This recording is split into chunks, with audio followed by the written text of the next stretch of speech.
जी हां, आज फिर से सोने और चांदी की कीमतों में गिरावट दर्ज की गई। अंतर्राष्ट्रीय बाजार और घरेलू बाजार दोनों ही कीमती धातुओं में गिरावट देखने को मिली।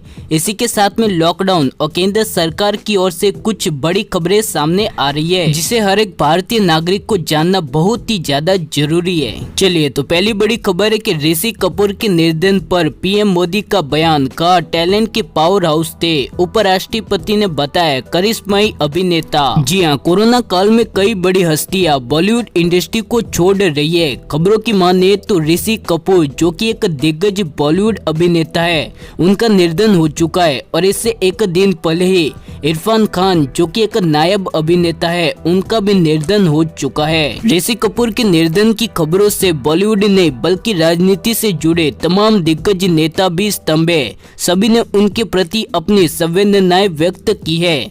ऋषि कपूर के असामान्य निधन से गहरा दुख हुआ है। उनके सदाबहार और प्रसन्नचित्त व्यक्तित्व तथा ऊर्जा के कारण यह विश्वास करना मुश्किल है कि वे नहीं रहे। ऐसे में पीएम नरेंद्र मोदी ने ऋषि कपूर के निधन पर शोक व्यक्त किया है। उन्होंने अपने ट्विटर पर लिखा है कि बहुआयामी, प्रिय और जीवंत ऐसे थे ऋषि कपूर जी। वह टैलेंट के पावर हाउस थे। मैं हमेशा उनसे अपनी बातचीत को याद करूंगा, खासकर हमेशा सोशल मीडिया पर। वह फिल्मों और भारत की प्रगति के बारे में ही उत्साहित थे।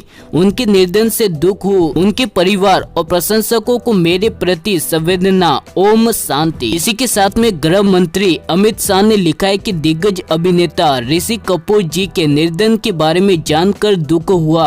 ऋषि जी का निधन भारतीय सिनेमा के लिए एक अपूरणीय क्षति है। उन्हें उनके असाधारण अभिनय कौशल के लिए हमेशा याद किया जाएगा। उनके परिवार और अनुयायियों के प्रति संवेदना। ओम शांति। चलिए, तो इसी के साथ में यहाँ पर बड़ी खबर है कि कोरोना लॉकडाउन के बीच ममता सरकार का ऐलान। ग्रीन जोन में फैक्ट्री, चाय, पान की दुकानें खुलेगी।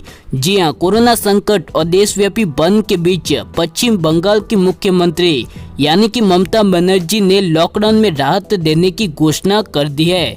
ममता बनर्जी ने कहा है कि विशेष रूप से राज्य के ग्रीन जोन में छूट दी जाएगी और इसमें लिखा है कि छोटी दुकानें, कारखानों और निर्माण गतिविधियों में शुरू हो सकती है।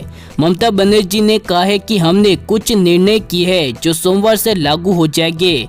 यदि सब कुछ ठीक रहता है तो मुख्यमंत्री जी ने कहा है कि ऑरेंज और ग्रीन जोन में लॉकडाउन से ढील दी जाएगी। और इसी के साथ में उन्होंने यह भी बताया है कि जो इलाका सील है वहां प्रतिबंध पहले की तरह ही रहेगा। चलिए, तो इसी के साथ में बड़ी खबर है कि इस बैंक के ग्राहक 31 अक्टूबर तक नहीं निकाल सकेंगे खाते से पैसा। आरबीआई ने 6 महीने के लिए बढ़ाया प्रतिबंध। जी बिल्कुल, भारत की केंद्र बैंक यानी कि रिजर्व बैंक ऑफ इंडिया ने बुधवार को सहकारी bank the needs of life cooperative bank limited पर लागू प्रतिबंध को और 6 महीने के लिए बढ़ा दिया है। बैंक पर यह प्रतिबंध अब 31 अक्टूबर तक लागू रहेगा।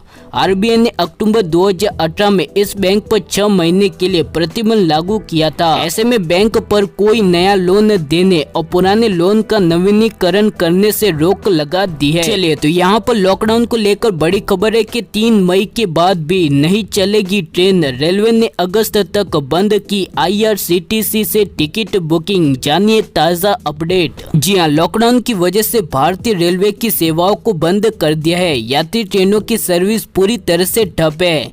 लॉकडाउन में यहाँ वहाँ फंसे लोग ट्रेन खुलने का बेसब्री से इंतजार कर रहे हैं।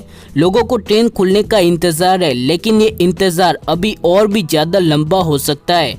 लॉकडाउन खत्म होने के बाद यानी कि 3 मई के बाद भी ट्रेन नहीं चलने का फैसला लिया जा सकता है। चलिए, तो इसी के साथ में बढ़ते हमारी अगली बड़ी खबर की ओर। तो यहाँ पर भारी उछाल के बाद फिर सोने के दाम में आई गिरावट। जाने अब सोने का भाव। जी हाँ, जो हालत अभी देश और दुनिया में है, ऐसे में सोने के भाव में लगातार आसमान छूने के बाद अब फिर से गिरावट का दौर जारी है। दरअसल इन दिनों एक बार फिर से सोने के दाम में गिरावट दर्ज की गई है।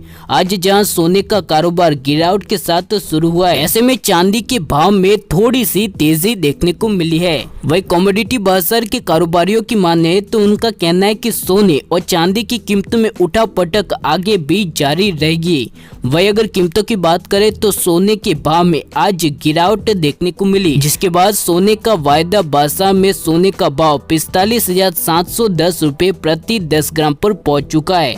इसी के साथ में अगर चांदी की कीमतों की बात करें तो चांदी का भाव 42,400 रुपए प्रति किलोग्राम पर पहुंच चुका है। इसी के साथ में भारत के बड़े शहरों में 22 कैरेट और 24 कैरेट सोने की कीमतों की बात करें तो यहाँ पर चेन्नई, मुंबई, नई दिल्ली, कोलकाता, बेंगलुरु, हैदराबाद, केरल, पुणे, बड़ोदरा, अहमदाबाद, जयपुर, लखनऊ, कोयम्बटूर, मदुरै, विजयवाड़ा, पटना, नागपुर, चंडीगढ़, सूरत, भुवनेश्वर, मैंगलोर, विशाखापट्टनम, नासिक और मैसूर की प्राइस यहाँ पर आपको दी गई है।